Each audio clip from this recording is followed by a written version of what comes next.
बिस्मिल्लाहिर्रहमानिर्रहीम। अस्सलामुअलैकुम प्यारे व्यूवर्स, प्यारी बहनों, कैसे हैं आप सब। उम्मीद है कि खैरियत से होंगे। आपके दस्तरखान अल्लाह ताला आबाद रखे। तो सबसे पहले चैनल को सब्सक्राइब कर दीजिए, वीडियो को शेयर ज़रूर किया कीजिए और वीडियो अगर आपको पसंद आए तो लाइक ज़रूर किया कीजिए। तो आज जो मैं आपको रेसिपी सिखाने जा रही हूँ वो है बटरफ्लाई चिकन। बहुत ही अच्छे बटरफ्लाई चिकन बनके तैयार होते हैं। इन्हें आप टिक्का भी खा सकते हैं, इनको आप अपनी हाईटी में, लंच में, स्टार्टर के तौर पर भी दे सकते हैं। बहुत ही अच्छी डिश बनती है और हर किसी को पसंद ज़रूर आती है।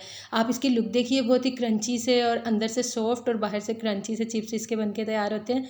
तो ये इसकी बाहर पोटैटोज़ की लेयर्स होती है और अंदर एक टिक्के की तरह बोटी होती है। तो बहुत ही टेस्टी लगते हैं और बच्चों को तो ये बहुत ही पसंद आने वाले हैं। तो आपने रेसिपी ट्राई ज़रूर करनी है, फीडबैक मुझसे शेयर ज़रूर करना है। और सबसे पहले इंग्रेडिएंट्स देख लीजिए। तो देखें, सबसे पहले मैंने हाफ़ के जी चिकन लिया है और उसको क्यूब कट कर लिया है। तो अगर आप ख़ुद करें तो वो ज़्यादा बेहतर होता है कि अपने हाथ से की हुई चीज़ ज़्यादा अच्छी बनती है। ये छोटे छोटे क्यूब्स में मैंने इसको कट कर लिया है। अब 2 टेबलस्पून हम इसमें सोया सॉस डालेंगे। इसमें कोई और विनेगर नहीं डलेगा, सिर्फ सोया सॉस डलेगा, लेमन जूस डलेगा और फ्रेश लहसुन से इसका टेस्ट बहुत इन्हेंस हो जाता है। तो ये स्पाइसेस चेक कर लीजिए, बहुत थोड़े स्पाइसेस हैं। नमक डलेगा 1 टीस्पून, ब्लैक पेपर डलेगी 1 टीस्पून और रेड चिली पाउडर डलेगा 1 टीस्पून। अगर नमक मिर्ची आपने तेज़ करनी है तो तेज़ भी कर सकते हैं। और लहसुन आपने फ्रेश कूट के इसके अंदर डालना है 1 टेबलस्पून। उसकी स्मेल और उसकी खुशबू से बहुत अच्छा टेस्ट हो जाता है और इसका फ्लेवर इन्हेंस उसी से होगा। लेमन जूस आपने डालना है 1 टेबलस्पून फ्रेश, वो भी। फिर आपने इसको मैरिनेट करके रख देना है। 1-2 घंटे इसको मैरिनेट कर दीजिए और मैरिनेट करने के बाद आपने इसके अंदर मैदा और कॉर्नफ्लोर शामिल करना है। अगर आप चाहें तो इस स्टेज पर भी इसके साथ भी डाल सकते हैं, लेकिन पहले इसको मैरिनेट होने दीजिए ताकि ये चीज़ें इसके अंदर मैरिनेट हो जाए। उसके बाद 1 घंटे बाद आपने इसमें 2 टेबलस्पून मैदा और 2 टेबलस्पून कॉर्नफ्लोर डालना है, जिससे क्रंची बनकर तैयार होंगे और अंदर से सॉफ्ट होंगे। तो बहुत अच्छे ये बनते हैं, तो आप इसे ज़रूर ट्राई कीजिएगा। इनका कलर बहुत अच्छा बनता है, अंदर से सॉफ्ट और जूसी होते हैं लेमन जूस की वजह से। उसके बाद जब ये मैरिनेट हो जाएंगे तो आपने देखें इसके साथ हमने बारीक बारीक पोटैटोज़ लेने हैं, उनको बारीक बारीक काटना है, बहुत बारीक। कटर से काट लीजिए या हाथ से, बिल्कुल बारीक चिप्स आपने काटने हैं, जैसे चिप्स होते हैं। ये देखिए, बारीक चिप्स बिल्कुल काट के आपने रख लेने हैं, बिल्कुल बारीक होने चाहिए। तो ये बहुत अच्छे बनते हैं क्योंकि इसके अंदर हमने चिकन को भी गलाना है। अगर इसकी मोटी लेयर होगी तो आलू कच्चा रह जाएगा। अब इसके ऊपर हमने कॉर्नफ्लोर डालना है 2 टेबलस्पून और गीले के ऊपर आपने डाल देना है ताकि ये इससे अच्छी तरह चिपक जाए। ये देखिए, अच्छी तरह आलू की कोटिंग हो जाए तो ये चिप्स बहुत ही क्रंची बनेंगे और बहुत अच्छे आपको लगेंगे। तो देखिए, इसके बाद आपने इनको जैसे असेंबल करना है वो मैं आपको बताती हूँ। इसके साथ हम एक सॉस बना रहे हैं। इतनी देर में वो मैरिनेट हो रहा है, आप इतनी देर में ये सॉस बना लीजिए। सबसे पहले 2 टेबलस्पून आपने केचप डालनी है। आप चिली गार्लिक सॉस भी डाल सकते हैं। 2 टेबलस्पून केचप है और ये देखिए मायोनीज़, ये मेरे घर की बनी हुई मायोनीज़ है, बहुत अच्छी बनती है। नेक्स्ट रेसिपी में आपको ये भी बताऊँगी बनाना इंशाल्लाह।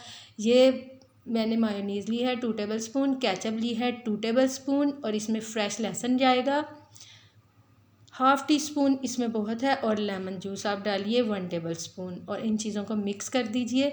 ये बहुत ही अच्छी डिप बनकर तैयार होती है। आप इसको कोटिंग वाले रोस्ट के साथ, किसी किस्म के रोस्ट के साथ और जो भी इस किस्म की फ्राइड चीज़ें हैं उनके साथ सर्व कीजिए। ये बहुत ही अच्छी डिप बनती है और बहुत ही अच्छी लगती है, हर किस्म के रोस्ट के साथ बहुत अच्छी लगती है। लेमन जूस, लहसुन, मायोनीज़ और केचप, ये 4 चीज़ें मिलाइए और इनको अच्छी तरह से मिक्स करके रख दीजिए। इससे हर चीज़ का टेस्ट इन्हेंस हो जाता है। जो भी चीज़ आप इसके साथ खाएंगे उसका टेस्ट आपको अलग ही फील होगा। अब आपने टूथपिक्स ले लेनी है, आलू के चिप्स ले लेने हैं और एक एक टिक्का, एक एक चिप्स आपने उठाना है और एक एक क्यूब कट किया हुआ चिकन आपने इसके अंदर ऐसे रखना है और फिर बड़े आराम के साथ इसके अंदर टूथपिक लगा देनी है। ये देखें, ये ऐसे बन जाता है। और अगर आप चाहें कि 3 मैंने एक ही साथ लगानी है तो आप एक शास्लिक स्टिक लीजिए, उस पर 3 आप बटरफ्लाई चिकन लगा सकते हैं। लेकिन इसकी सर्विंग एक एक की ही होती है तो ये इस तरह ज़्यादा खूबसूरत नज़र आते हैं। तो आप इसी तरह लगाकर सारे रख लीजिए। ये देखें मैंने लगा के रख लिए हैं। उसके बाद फ्राई करते हुए आपने इनको इकट्ठा उठाकर नहीं डालना, पहले आपने फ्लेम को चेक करना है, अपने ऑयल का हीट आपने चेक करनी है। अगर इर्द गिर्द बबल्स आने शुरू हो जाएं तो आपका ऑयल रेडी है। अब आपने नहायत इत्मीनान के साथ इसमें एक एक बटरफ्लाई चिकन डालना है और खुला खुला करके डालना है। आपने अपने ऑयल को ओवरलोडेड नहीं करना, बड़े आराम के साथ आपने इसमें एक एक डालना है खुला खुला करके, और इतनी देर में ये जल्दी जल्दी फ्राई हो जाएंगे। बस ये देखिए कि चिकन पर कलर आ जाए और चिप्स आपको लगें कि वो तल चुके हैं, तो आपने इनको स्ट्रेनर पर निकाल देना है। अभी आपने नहीं जाना, इसकी फ़ाइनल लुक देख कर जानी है। मैंने इसको इसी डिप के साथ सर्व किया है। बाद लोग इसे रायता केचप के साथ भी पसंद करते हैं, तो जो चीज़ आपको पसंद है उसके साथ सर्व कीजिए, लेकिन इस डिप के साथ इसका लुत्फ़ दोबाला हो जाता है।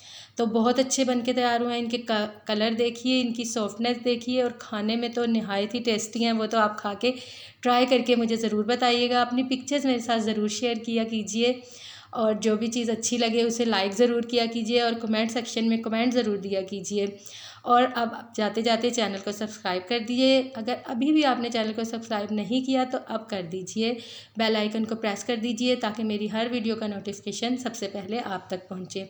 अपने खानों में गरीबों का हिस्सा ज़रूर रखा कीजिए, दूसरों में आसानियाँ बांटिए। अल्लाह आपकी मुश्किलें भी आसान करेगा। अपना बहुत सारा ख्याल रखिए। Thanks for watching. अल्लाह हाफिज़।